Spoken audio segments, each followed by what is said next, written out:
Hello guys, welcome back to be the another haunted story में आप सभी का स्वागत है। आज का जो ये कहानी होने वाला है काफ़ी ज़्यादा सोचने में आप सभी को हैरान कर देगा कि कैसे एक पत्नी ने ब्लैक मैजिक का सहारा लेकर अपने ही पति को जान से मार दिया। और जब मैंने इस कहानी को सुना तब एक ही चीज़ मेरे शरीर के अंदर उत्पन्न हुआ, वो था डर, वो था खौफ। और मैं आप सभी से रिक्वेस्ट करूँगा कि इस स्टोरी को आप लास्ट तक ज़रूर देखें, जिससे आपको भी डर लगेगा। तो हम ज़्यादा समय बर्बाद ना करते हुए let's jump into the story. सबसे पहले हम इस कहानी के मेन कैरेक्टर के बारे में जान लेते हैं, जिसका नाम है मनीष। मनीष जो है वो उदयपुर में रहा करता था और एक काफ़ी सक्सेसफुल बिजनेसमैन था मार्बल का। और मनीष का शादी भी हो चुका था और शादी हुए 7 साल भी हो चुके थे। और मनीष का जो वाइफ का नाम था वो था सुनिधि।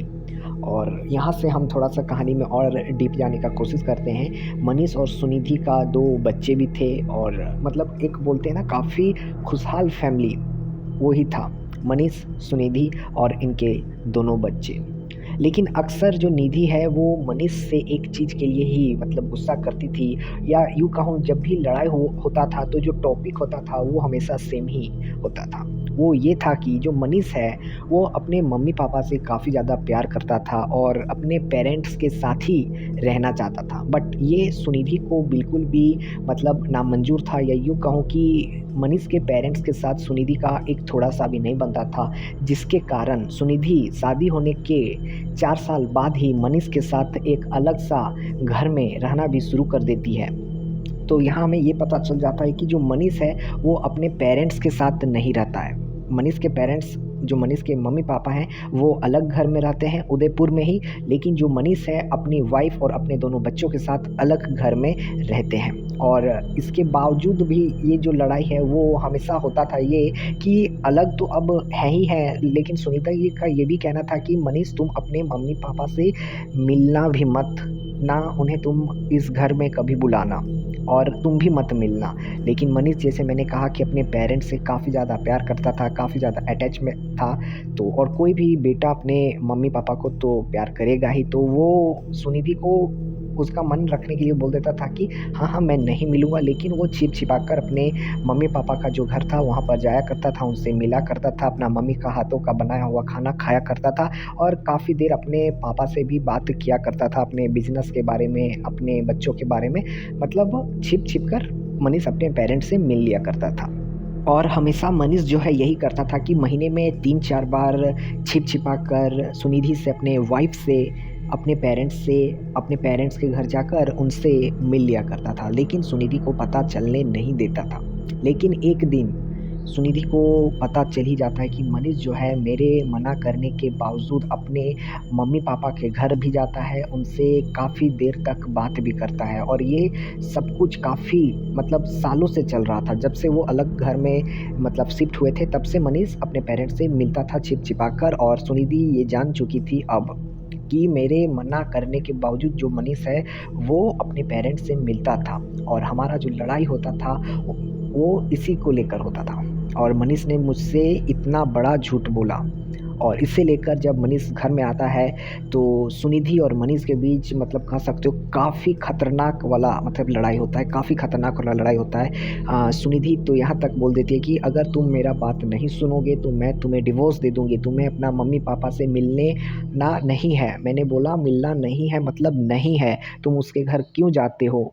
और मनीष सुन रहा है, समझा रहा है कि मेरे मम्मी-पापा हैं, मेरे पेरेंट्स हैं, उनका तबीयत ख़राब होता है तब मैं जाके मिल लेता हूँ, ऐसे मैं नहीं जाता हूँ, मतलब बहाने दे रहा था और सुनिधि को थोड़ा-सा मतलब डिफेंड कर रहा था। लेकिन ये लड़ाई मतलब काफ़ी ज़्यादा और बढ़ जाता है, और सुनिधि जो है वो मनीष के मम्मी-पापा के बारे में भी काफ़ी मतलब बुरा-भला बोलने लगती है, और मनीष आखिरकार मतलब थक हार जाता है और सुनिधि के ऊपर एक थप्पड़ लगा देता है उसके गालों में। अब सुनिधि जो है बहुत ही मतलब आप कह सकते हो थोड़ा-सा ईगो लेकर चलती थी, मतलब काफ़ी ज़्यादा उससे गुस्सा मतलब तुरंत आ जाता था, और जैसे ही उसे थप्पड़ पड़ा वो एकदम ईगो में ले ली अपने। और एकदम रोने लगी और इतना तक की धमकी देने लगी कि मैं अब तुम्हें डिवोर्स दे दूँगी, अपने बच्चों को लेकर मैं अपने पापा घर चल जाऊँगी। मनीष बोला कि सॉरी, सॉरी, काफ़ी मनाने का कोशिश किया और सुनिधि अगले 1 हफ्ता मनीष से कुछ भी बात नहीं करती, एक रूम में अपना लॉक लगाकर उसी के अंदर रहती, इनफैक्ट अपने बच्चों से भी बात नहीं करती 1 हफ्ता तक। यही कुछ हो रहा था मनीष के लाइफ में और मनीष काफ़ी ज़्यादा टेंस हो चुका था, मतलब काफ़ी ज़्यादा परेशान हो चुका था और ये परेशानी उसके चेहरे में साफ-साफ नज़र आ रहा था। अब 1 हफ्ते के बाद मनीष फिर से अपना काम करके शाम के समय अपने घर में आता है और इस समय सुनिधि जो है अपने घर के हॉल में बैठी हुई थी और मनीष का ही इंतज़ार कर रही थी, ऐसा लग रहा था। अभी जो सुनिधि थी पिछले 1 हफ्ता से जो काफ़ी ज़्यादा गुस्सा में थी, वो अभी बिल्कुल शांत, एकदम काम, एकदम कूल डाउन लग रही थी। ऐसा लग रहा था कि इनके बीच तो कुछ लड़ाई हुआ ही नहीं। ऐसा लग रहा था कि सुनिधि जो है वो गुस्सा में है ही नहीं।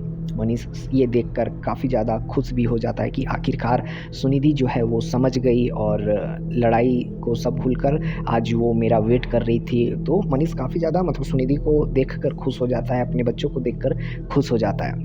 लेकिन मनीष को पता नहीं था जो ये खुशी था सुनिधि के मन में, चेहरे में, वो काफ़ी मतलब डरावना, काफ़ी ज़्यादा खौफ़नाक साबित होने वाला था मनीष के लिए आने वाले दिनों में।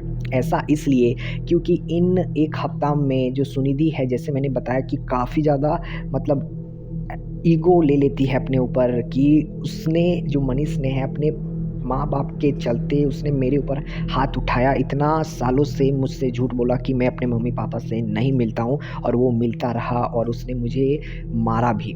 और ये सोच-सोच कर वो 1 हफ्ता तक यही सोच रही थी कि मैं मनीष को अपने कंट्रोल में कैसे लाऊँ, कैसे उसके मम्मी-पापा से उससे मैं मिलने ना दूँ, कैसे मैं उनसे दूर रखूँ।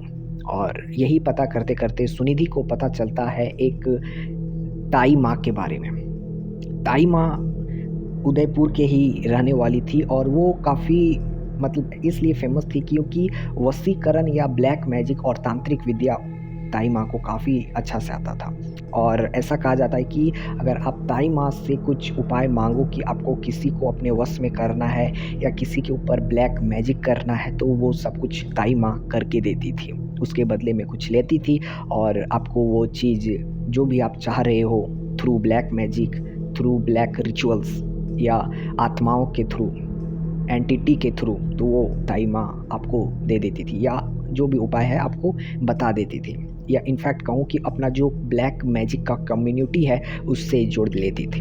अब सुनिधि को कहीं से पता चल जाता है, इस दौरान जब मनीष अपना ऑफ़िस जाया करता था तो सुनिधि ताई माँ से मिलने चली जाती है, उसका एड्रेस कहीं से भी निकाल कर और ताई माँ जो है सुनिधि का सब कुछ बात सुनकर सुनिधि को एक मंत्र बोलती है और ये मंत्र बोलती है कि जब भी तुम मनीष के साथ रहो, लेकिन मनोमन में तुम्हें अपने मन में ही इस मंत्र को चैंट करना है, बोलना है और साथ ही साथ जो मुर्गा है, जो चिकन है, उसका जो ब्लड है, उसे मार कर जब तुम नहाती हो, तब उस ब्लड को अपने सर पर माखा करो, नहाने के वक़्त। अब सुनिधि जो है इतना ज़्यादा मतलब डेस्परेट थी मनीष को उनके मम्मी-पापा से दूर रखने के लिए, बात ना करने के लिए कि वो सब कुछ मतलब हामी भर देती है कि हाँ, जैसा आप बोलोगे वैसा ही करूँगी। तो जो वो मंत्र दी थी उसका भी ये चैंट करना सुबह-शाम शुरू कर देती है जब भी मनीष घर में नहीं रहता, जब उसके बच्चे घर में नहीं रहते तो ये अपने रूम पे उस मंत्र का उच्चारण करती और इतना तक जो बताया गया था कि मुर्गा का जो ब्लड है नहाने वक़्त उसे तुम अपने सर पर माखना, वो भी सुनिधि करना शुरू कर देती है। जो भी सुनिधि ब्लैक मैजिक का रिचुअल परफ़ॉर्म कर रही थी, अब उसका असर भी कहीं न कहीं दिखाना शुरू हो चुका था। मनीष अब पहले से काफ़ी ज़्यादा मतलब कमज़ोर हो चुका था। जो मनीष अपने काम को लेकर काफ़ी ज़्यादा एनर्जेटिक रहता था, उसे अब अपने काम पर बिल्कुल भी ध्यान नहीं रहता और इतना तक कि जब भी वो काम करने में फ़ोकस करता तो उसका ध्यान मतलब भटक जाता और मतलब उसे मतलब काफ़ी वीकनेस या टायर्ड महसूस होता जिससे वो ऑफ़िस से अपना घर काफ़ी जल्दी आ जाता। ऐसा ही होता है धीरे-धीरे ये जो भी चीज़ हो रहा था मनीष के साथ कंटिन्यू तो हो ही रहा था और मनीष के आँखों के नीचे अब डार्क सर्कल भी आना शुरू हो चुके थे। मनीष का जो वेट भी था वो भी काफ़ी तेज़ी से लूज़ हो रहा था और एक दिन का बात है, मनीष जो है अपने काम के लिए अपने घर से निकल ही रहा था, तभी वो बेहोश होकर गिर जाता है। सुनिधि फिर मनीष को उठाकर बेडरूम पे ले जाती है, बेड पे लेटाती है, फिर डॉक्टर को भी बुलाया जाता है। डॉक्टर आते हैं और फिर सुनिधि को कहते हैं कि मनीष का जो कंडीशन है राइट नाउ काफ़ी ज़्यादा वीक हो चुके हैं और मनीष को प्रॉपर 1 मंथ का अभी एकदम प्रॉपर बेड रेस्ट चाहिए। मनीष को भी ये बात बता दिया जाता है सुनिधि के थ्रू और सुनिधि बोलती है कि आप अब कोई भी टेंशन मत लीजिए, कहीं भी बाहर मत निकलिए, ऑफ़िस भी अब मैं आपका जो भी काम है वो हैंडल कर लूँगी 1 महीने के लिए। आप बिल्कुल घर में रेस्ट कीजिए और जो भी चीज़ का आपको नीड हो आप तो मुझे बताइए। लेकिन मनीष को तो पता ही नहीं था ये जो भी चीज़ हो रहा था वो ब्लैक मैजिक के थ्रू हो रहा था, कोई डिज़ीज़ के कारण या बॉडी के कारण नहीं हो रहा था। जो भी चीज़ उसके साथ हो रहा था, वीकनेस लगना, कमज़ोरी लगना या जो भी चीज़ हो रहा था जिससे मनीष अब बेहतर फ़ील नहीं कर पा रहा था, वो मनीष की ही वाइफ़ जो ब्लैक मैजिक का रिचुअल परफ़ॉर्म कर रही थी कंटिन्यूअसली, उसी के चलते हो रहा था। अब इधर जो मनीष के मम्मी-पापा हैं, वो भी काफ़ी ज़्यादा मतलब चिंतित हो जाते हैं, टेंस हो जाते हैं क्योंकि पिछले 1 महीने से मनीष का कोई अता-पता नहीं रहता, एक बार कॉल भी नहीं आता और मनीष पिछले 1 महीने से मिलने भी नहीं आता। कैसे मिलने आएगा? वो तो मतलब अब बेड से भी उठ नहीं पाता है और इधर मनीष के पापा काफ़ी ज़्यादा मतलब टेंस हो जाते हैं और सोचने लगते हैं कि ऐसा तो आज तक कभी नहीं हुआ है। मनीष महीने में भर हमसे मिले ना, हमसे बात ना करे, मतलब ऐसा तो हो ही नहीं सकता। मनीष का फ़ोन पे कॉल भी करते हैं मनीष के पापा कंटिन्यूअस, लेकिन मनीष का जो फ़ोन है वो स्विच ऑफ बताता है। मनीष का ऑफ़िस में भी अब मनीष के पापा जो है वो जाते हैं और वहाँ पता चलता है कि मनीष जो है पिछले 1 महीने से ऑफ़िस आ ही नहीं रहा है। उसका जगह उनकी वाइफ़ सुनिधि जो है वो सब कुछ हैंडल करती है। अब लास्ट में मनीष के पापा के पास कोई चारा नहीं रहता कि मनीष से आखिर कॉन्टैक्ट करूँ तो कैसे करूँ, मनीष से बात करूँ तो कैसे करूँ और लास्ट में वो जो है सुनिधि को ही कॉल करते हैं। सुनिधि जो है कॉल को उठा भी लेती है और मनीष के पापा पूछते हैं कि बहू मनीष कहाँ पर है? पिछले 1 महीने से ना मनीष से बात हो पा रहा है, ना मैंने मनीष को पिछले 1 महीने से देखा है। तो सुनिधि जो है एक ही लाइन बोलती है कि मनीष कुछ काम के चलते आउट ऑफ सिटी गया है और आ जाएगा तब मैं बात करा दूँगी और ये बोलकर कॉल कट कर देता है। उसके बाद मनीष के पापा फिर करते हैं, लेकिन अब सुनिधि का भी जो मोबाइल था वो स्विच्ड ऑफ हो चुका था। इधर मनीष का हालत और भी ज़्यादा मतलब दिन पे दिन खराब होते जा रहा था। सुनिधि का तो सिर्फ़ ब्लैक मैजिक से ये करना था कि मनीष को अपने वश में करना था, मनीष के मम्मी-पापा से उसे सिर्फ़ दूर रखना था। लेकिन सुनिधि का जो यहाँ ब्लैक रिचुअल था वो इतना ज़्यादा खतरनाक हो चुका था, इतना बुरा साबित हो रहा था मनीष के लिए कि उसका अब मतलब लाइफ़ पे बात आ चुका था, क्योंकि मनीष जो है अब अपने बेड से भी उठकर खुद से पानी तक नहीं पी पा रहा था। सुनिधि ये देखकर अब थोड़ा-सा सुनिधि को भी टेंशन होना शुरू हो जाता है कि कहीं ये सारा जो भी चीज़ हो रहा है, मेरे ब्लैक मैजिक जो भी मैंने रिचुअल किया, काला जादू किया या जो भी चीज़ मैंने किया, कहीं उसके चलते तो नहीं हो रहा है और सुनिधि को भी कहीं न कहीं अब थोड़ा-सा डर लगना शुरू हो चुका था।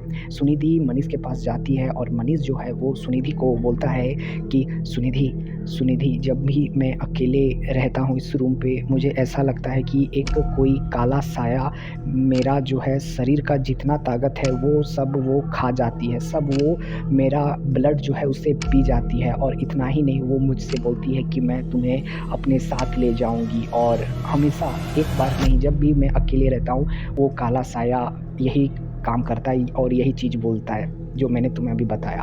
और सुनिधि ये सुनकर सच में अब डर जाती है और मनीष का कुछ दिन बाद अब ऐसा कंडीशन आ चुका था कि अब उसके मुँह से बोली भी नहीं निकलता है और इतना ज़्यादा उसका वेट लूज़ हो चुका था। जो मनीष 80 केजी का था, अब उसका वेट लगभग 45 केजी का हो चुका था। और एक दिन ऐसा होता है, मनीष अपना आखिरी सांस लेता है और लास्ट के कुछ सेंटेंस ऐसे होते हैं कि मम्मी मुझे बचा लो, पापा मुझे बचा लो, वो मुझे अपने साथ ले जाएगी, वो काला साया मुझे अपने साथ ले जाएगी, मुझे बचा लो। और ये बोलते बोलते मनीष का डेथ हो जाता है। और ये सब होने के कुछ दिन बाद ही सुनिधि का भी पता नहीं चलता कि आखिर वो कहाँ चली जाती है। वो सब कुछ घर-वर सब कुछ छोड़कर, अपने बच्चों को छोड़कर, किसी को भी पता नहीं चलता आखिर सुनिधि भी कहाँ चली जाती है। सुनिधि के जो बच्चे हैं दोनों फ़िलहाल अपने दादा-दादी के साथ ही रहते हैं और आप सोच सकते हो सिर्फ़ एक घमंड के चलते, एक ईगो के चलते अपने ही पति को सुनिधि ने ब्लैक मैजिक के ज़रिए मार डाला। सुनिधि का भले ही ये इंटेंस नहीं था कि मनीष को मुझे जान से नहीं मारना है, सिर्फ़ मुझे मनीष को अपने वश में करना है, लेकिन कभी-कभी जो ये ब्लैक मैजिक होता है, जो आप सोचते हो लेकिन वो नहीं होता। उससे भी मतलब काफ़ी बुरा होता है, जो कि मनीष के साथ हुआ, सुनिधि के साथ हुआ। और आप बताइए ये जो स्टोरी है आपको कैसा लगा? कमेंट में। वीडियो अगर अच्छा लगे तो आप कर सकते हो 2 काम, वीडियो को करना है लाइक और चैनल को कर सकते हो आप सब्सक्राइब। और भी हॉरर स्टोरीज़ के लिए हम मिलते हैं नेक्स्ट वीडियो में, तब तक के लिए बाय बाय।